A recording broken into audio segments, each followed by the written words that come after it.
opulence and material prosperity may take lessons from the Ramayana that the policy of exploiting the nature of the Lord without acknowledging the supremacy of the Supreme Lord is the policy of Ravana. Ravana was very advanced materially, so much so that he turned his kingdom, Lanka, into pure gold, or full material wealth. But because he did not recognize the supremacy of Lord Ramachandra and defied him by stealing his wife Sita, Ravana was killed and all his opulence and power were destroyed. Lord Ramachandra is a full incarnation with 6 opulences in full, and he is therefore mentioned in this verse as Kalesha, or master of all opulence. Verse 24.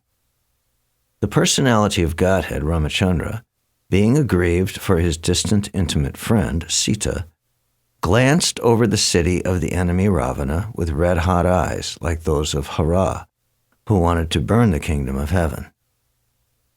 The great ocean, trembling in fear, gave him his way because its family members, the aquatics like the sharks, snakes, and crocodiles, were being burnt by the heat of the angry, red-hot eyes of the Lord. Purport. The personality of Godhead has every sentiment of a sentient being, like all other living beings, because he is the chief and original living entity, the supreme source of all other living beings. He is the Nitya, or the chief eternal amongst all other eternals. He is the chief one, and all others are the dependent many. The many eternals are supported by the one eternal, and thus both the eternals are qualitatively one. Due to such oneness, both the eternals constitutionally have a complete range of sentiments. But the difference is that the sentiments of the chief eternal are different in quantity from the sentiments of the dependent eternals. When Ramachandra was angry and showed his red-hot eyes, the whole ocean became heated with that energy, so much so that the aquatics within the great ocean felt the heat, and the personified ocean trembled in fear and offered the Lord an easy path for reaching the enemy's city. The impersonalists will see havoc in this red-hot sentiment of the Lord because they want to see negation in perfection. Because the Lord is absolute, the impersonalists imagine that in the absolute, the sentiment of anger, which resembles mundane sentiments, must be conspicuous by absence. Due to a poor fund of knowledge, they do not realize that the sentiment of the absolute person is transcendental to all mundane concepts of quality and quantity. Had Lord Ramachandra's sentiment been of mundane origin, how could it disturb the whole ocean and its inhabitants? Can any mundane red-hot eye generate heat in the great ocean? These are factors to be distinguished in terms of the personal and impersonal conceptions of the absolute truth. As it is said in the beginning of the Srimad Bhagavatam, the absolute truth is the source of everything. So the absolute person cannot be devoid of the sentiments that are reflected in the temporary mundane world. Rather, the different sentiments found in the absolute, either in anger or in mercy, have the same qualitative influence, or in other words, there is no mundane difference of value because these sentiments are all on the absolute plane. Such sentiments are definitely not absent in the absolute, as the impersonalists think, making their mundane estimation of the transcendental world. Verse 25.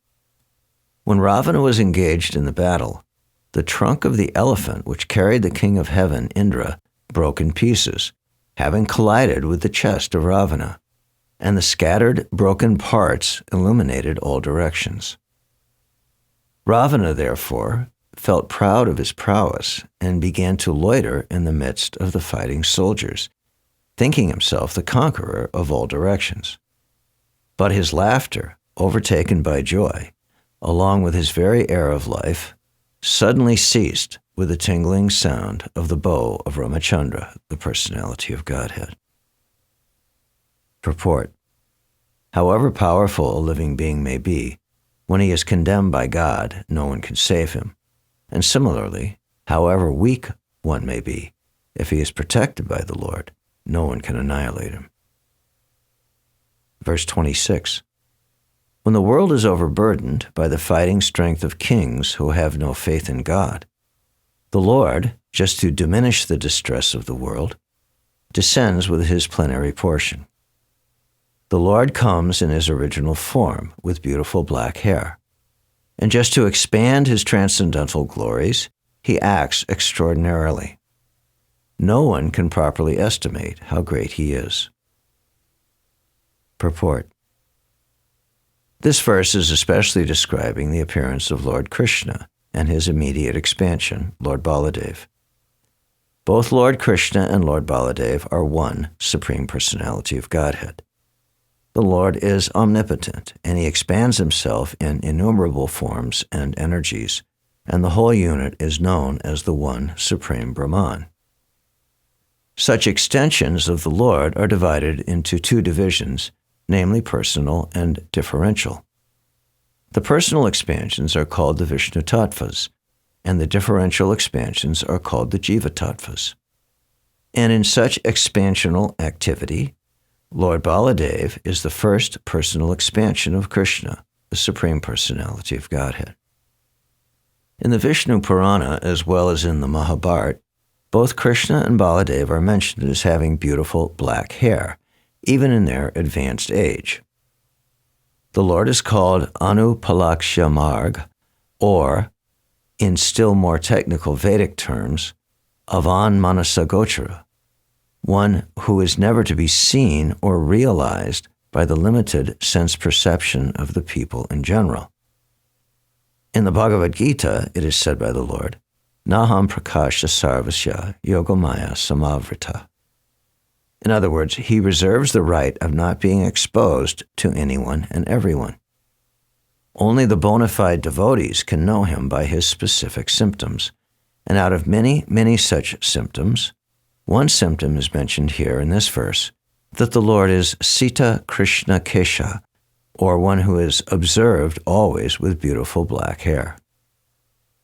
Both Lord Krishna and Lord Baladev have such hair on their heads, and thus even in advanced age they appeared like young boys, 16 years old.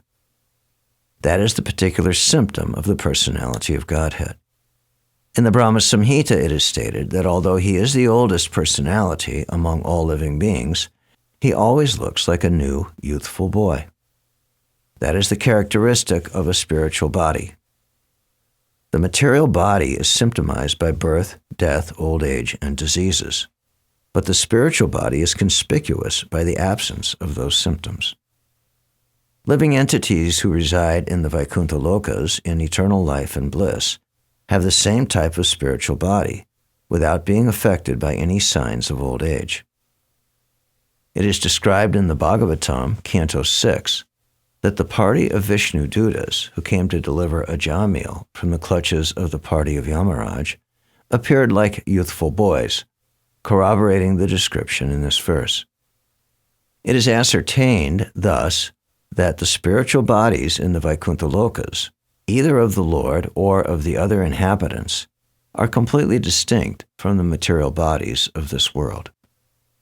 Therefore, when the Lord descends from that world to this world, he descends in his spiritual body of Atmamaya, or internal potency, without any touch of the Bahirangamaya, or external material energy. The allegation that the impersonal Brahman appears in this material world by accepting a material body is quite absurd. Therefore, the Lord, when he comes here, has not a material body, but a spiritual body. The impersonal Brahma Jyotir is only the glaring effulgence of the body of the Lord, and there is no difference in quality between the body of the Lord and the impersonal ray of the Lord, called Brahma Jyotir. Now, the question is why the Lord, who is omnipotent, comes here to diminish the burden created upon the world by the unscrupulous kingly order. Certainly the Lord does not need to come here personally for such purposes, but he actually descends to exhibit his transcendental activities in order to encourage his pure devotees, who want to enjoy life by chanting the glories of the Lord. In the Bhagavad Gita, it is stated that the Mahatmas, great devotees of the Lord, take pleasure in chanting of the activities of the Lord. All Vedic literatures are meant for turning one's attention towards the Lord and his transcendental activities. Thus, the activities of the Lord in his dealings with worldly people create a subject matter for discussion by his pure devotees. Verse 27. There is no doubt about Lord Krishna as being the Supreme Lord. Otherwise, how was it possible for him to kill a giant demon like Putana when he was just on the lap of his mother, to overturn a cart with his leg when he was only 3 months old, to uproot a pair of Arjuna trees so high that they touched the sky when he was only crawling? All these activities are impossible for anyone other than the Lord himself. Purport. One cannot manufacture a god by one's mental speculation or by numerical votes, as has become a practice for the less intelligent class of men. God is God eternally, and an ordinary living entity is eternally a part and parcel of God. God is one without a second, and the ordinary living entities are many without number. All such living entities are maintained by God himself, and that is the verdict of the Vedic literatures. When Krishna was on the lap of his mother, the demon Putana appeared before his mother and prayed to nurture the child in her lap. Mother Yashoda agreed, and the child was transferred onto the lap of Putana, who was in the garb of a respectable lady. Putana wanted to kill the child by smearing poison on the nipple of her breast. But when everything was complete, the Lord sucked her breast along with her very air of life, and the demon's gigantic body, said to be as long as 6 miles, fell down. But Lord Krishna did not need to expand himself to the length of the she-demon Putana, although he was quite competent to extend himself more than 6 miles long. In his Vamana incarnation, he posed himself as a dwarf Brahmin, but when he took possession of his land, promised by Bali Maharaj, he expanded his footstep to the top of the universe, extending over thousands and millions of miles. So it was not very difficult for Krishna to perform a miracle by extending his bodily feature, but he had no desire to do it because of his deep filial love for his mother Yashoda. If Yashoda had seen Krishna in her lap extending 6 miles to cope with the she-demon Putana, then the natural filial love of Yashoda would have been hurt, because in that way Yashoda would have come to know that her so-called son, Krishna, was God himself. And with the knowledge of the godhood of Krishna, will need similar guidance. The standard welfare codes are already there in the Manu Samhita and other Vedic literatures. The learned Brahmins would advise the king in terms of those standard books of knowledge, and with reference to the particular situation of time and place. Such Brahmins were not paid servants of the king, and therefore they had the strength to dictate to the king on the principles of scriptures. This system continued even up to the time of Maharaj Chandragupta, and the Brahmin Chanaka was his unpaid prime minister. Maharaj Vena did not adhere to this principle of ruling, and he disobeyed the learned Brahmins. The broad-minded Brahmins were not self-interested, but looked to the interest of complete welfare for all the subjects. They wanted to chastise King Vena for his misconduct, and so prayed to the Almighty Lord, as well as cursed the king. Long life, obedience, good reputation, righteousness, prospects of being promoted to higher planets, and blessings of great personalities are all vanquished simply by disobedience to a great soul. One should strictly try to follow in the footsteps of great souls. Maharaj Vena became a king, undoubtedly due to his past deeds of righteousness, but because he willfully neglected the great souls, he was punished by the loss of all the above-mentioned acquisitions. In the Vamana Purana, the history of Maharaj Vena and his degradation are fully described. When Maharaj Prithu heard about the hellish condition of his father, Vena, who was suffering from leprosy in the family of Amalacha, he at once brought the former king to Kurukshetra for his purification and relieved him of all sufferings. Maharaj Prithu, the incarnation of God, descended by the prayer of the Brahmins to rectify the disorders on earth. He produced all kinds of crops, but at the same time he performed the duty of a son who delivers his father from hellish conditions. The word putra means one who delivers from hell, called put. That is a worthy son.